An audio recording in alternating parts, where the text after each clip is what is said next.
Hey guys, welcome back to Andy's Dinosaur Reviews. Here is the final of the Resaurus figures that I got in the most recent lot of dinosaurs that I purchased. This one is my favorite out of all of these, and this one would be the Deinonychus. I actually do have one other Resaurus figure. I have a Triceratops somewhere, but I'm not 100% positive where in storage it is. So if you guys are interested in that figure, maybe I will dig that one out of storage and review that for you as well. So as I said, this one here is the Deinonychus. I'm not really positive what it is exactly that I really love about it. I do definitely like the paint scheme, but I just feel like it's the most striking and most realistic looking at the same time as far as the paint application goes, and it has a very appealing looking sculpt to me.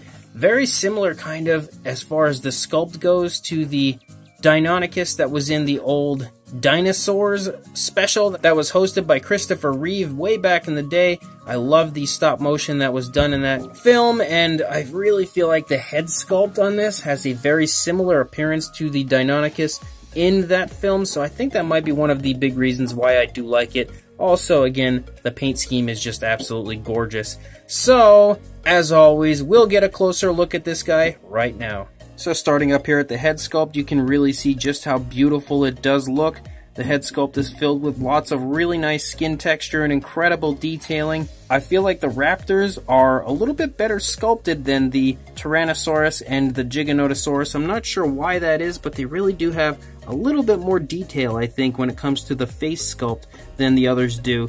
You can see that both the lower and upper jaws are really beautifully sculpted and really beautifully painted. I love the green, the variations of green that you see up here on the face. Something about that green just is really, really appealing to me. And then you kind of got this black spotting here and there, and then a black snout up here. But then it also kind of has a stripe of brown up on the top. It does look really, really nice. You can see the sculpt and detail all around the eye is also quite beautiful. The eye is a nice reddish color, helping to give this, at the same time it looks very beautiful and majestic with its paint scheme, it looks kind of evil with this very red, evil looking eye.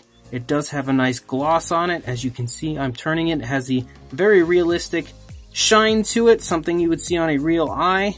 Unfortunately, a little bit of the paint up here on the top of the head is chipped off. I'm not positive if this one or the other one that I have is in better shape. I'll have to check that out and repaint whichever one is in worse shape. As always, you've got the articulated jaw. The sculpt and detail on the inside as far as the skin flap and everything goes is really nice. The tongue also looks beautiful. It's always hard to get a look at the tongue on these raptors because the tongue is always up so high. I'm not sure why. The detail on the tongue actually does look really quite nice. Everywhere you look in this Deinonychus's mouth, it does look really beautiful as far as the sculpt work goes. The teeth also look to be really nicely painted, so the head sculpt and the mouth and everything overall does look awesome. As you start to run down the neck, you can see all sorts of variations of color included. You've got greens and browns, and then you've got some black that kind of trickles down from the face down into the neck, and then you've got a white underside. There's even some pink down here on the throat for some reason on this Deinonychus. And you can see that the overall skin texture really looks beautiful. As you run down, there is lots of creases and cracks in the skin. Beautiful wrinkling in the skin here in the throat. Some hanging skin here at the base of the throat where it connects to the body. As you come up here, you can see those beautiful raptor-like arms. Very nicely sculpted and beautifully painted, just like the hands are here. Real nice musculature and everything beautifully portrayed throughout. Very nice skin texture once again here in the stomach region. Lots of wrinkling and everything going on up here at the top of the base of the spine. Beautiful as far as that goes. Nice skin wrinkling going on down here in the lower part of the stomach. And again, it's similar to what the other ones were, where you pull the leg back and now it kind of looks like the skin is stretching. But if you push the leg up, it kind of now looks like it's not. Very, very cool the way they do that. Beautiful hip bone up here, and again, the paint application on this looks really, really nice. It has a very realistic look as far as skin tone goes, and lots of variation of kind of like browns, greens, and all sorts of stuff. And then you've got these very cool black splotches all over that help to give this a very cool and very striking look. Then you can see some nice muscle tone here in the thigh, also in the calf. Very big bulging muscles, as this dinosaur would be running quite a bit, so it would have very muscular calves. The feet also look really nice. Beautiful sickle claw and everything. Very nice detail overall as far as the foot sculpt goes. The dew claws are not painted, but what else is new? Pretty much nobody ever wants to paint the dew claw, I don't know why. Nice sculpt work here on the underside of the body. And again, you come up into the tail, really nice skin texture, and you can see all sorts of variation of color as you do run out the length of the tail. Mine does have quite a few paint chips on it as far as this one goes all over the tail, but it does still look really, really cool. And just like all the others, the opposing side looks just the same as the other side. You can now see that the eye is painted perfectly on both sides. I did not see any sloppiness on any of these Resaurus figures as far as the paint goes, honestly, anywhere, so they really did a great job overall on the paint jobs of these figures, and the paint application does look really, really cool and very naturally applied. It does look like skin color, not paint on a model, so they did a great job on that. But again, the sculpt on this side looks just the same as the other side, being a very articulated dinosaur. It comes in a neutral position for you to pose how you would like, so there really is no difference. You can kind of see somebody slam this against another toy and now has some kind of paint rubbed onto it from something else. But regardless, these are pretty old, so they're a little beat up, and this Deinonychus is awesome. Once again, as far as articulation goes, you've got the jaw, which beautifully articulates both the top and lower jaw. The top not so much, but the lower jaw definitely very wide does that articulate. The head itself can move a little bit, not too much. The neck is actually kind of a rubbery material, so it bends, but it doesn't really stay in one spot when you do bend it. You've got articulation in the shoulder, the elbow, and the wrist of the hand and arm area, and then the hip, the knee, and ankle. You've also got articulation in the toes, so you can put the sickle claw up if you would like, which is a really cool addition to this figure.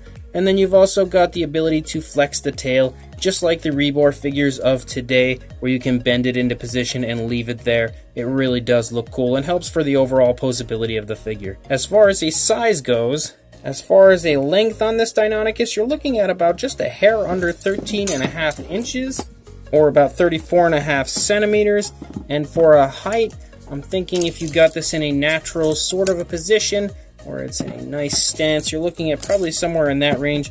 You would see this measuring in at about probably about 5.25 inches or so, or about 13.5 centimeters. For a size comparison, there is Mr. Papo T-Rex, who now has a very real problem going on with his arm as the Deinonychus is trying to take a bite out of him. But you can see that as far as this Deinonychus goes, it is nowhere near to scale with the Tyrannosaurus Rex from Papo. It is a very large figure, pretty much the same size as far as all of the other Resaurus carnivores go. They're all that same very similar size range, so you can tell that it is in fact quite the large figure, and it really would be much larger if it would stand up straight, but unfortunately, again, these did include bases, which I do not have, and I do hope to probably get a hold of in the future, but that's going to be one heck of a tough acquisition when it comes to getting the bases for these figures without actually having to rebuy the figures all over again.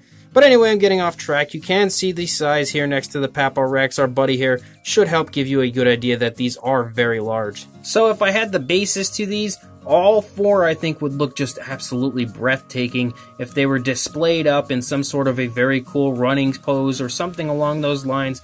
Some sort of a very realistic position, but unfortunately I don't have the base, so we have to deal with them just kind of collapsing, and I can't really pose them in any realistic way. But you did get a good idea of what these figures look like overall with the incredible sculpt work. They are all really beautifully, really highly detailed, and they are also really beautifully painted. This Deinonychus itself is, as I said, my favorite of the bunch. I think the paint scheme, without question, is the nicest looking paint scheme and the most realistic looking paint scheme, but it's also really, really appealing to me. I love the uses of those greens and the blacks and the browns and the whites. All of it just meshes together so well, and then those red eyes really top this figure off. I think the paint scheme on this, like I said, is definitely the best out of all of them, but they all really do have some pretty decent paint application to them.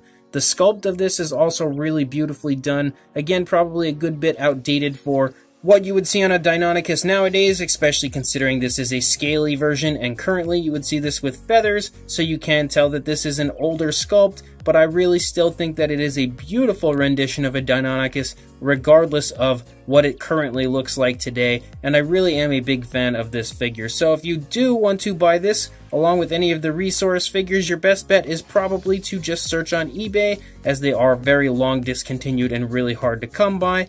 But I will do my best to find one of these on eBay and link you in the description to where you can pick one up if you would like. I'll try to find the cheapest one I can find, and again, it's probably going to be a pretty hefty build because these are really kind of hard to come by. But regardless, check the description if you are interested. Again, let me know in the comments if you would like to see that Resaurus Triceratops at some point. And make sure you pick up this very cool Resaurus Deinonychus if you are interested. And don't forget, before you do all that, to please like, comment, and subscribe. And I will see you in the next review. Thanks for watching.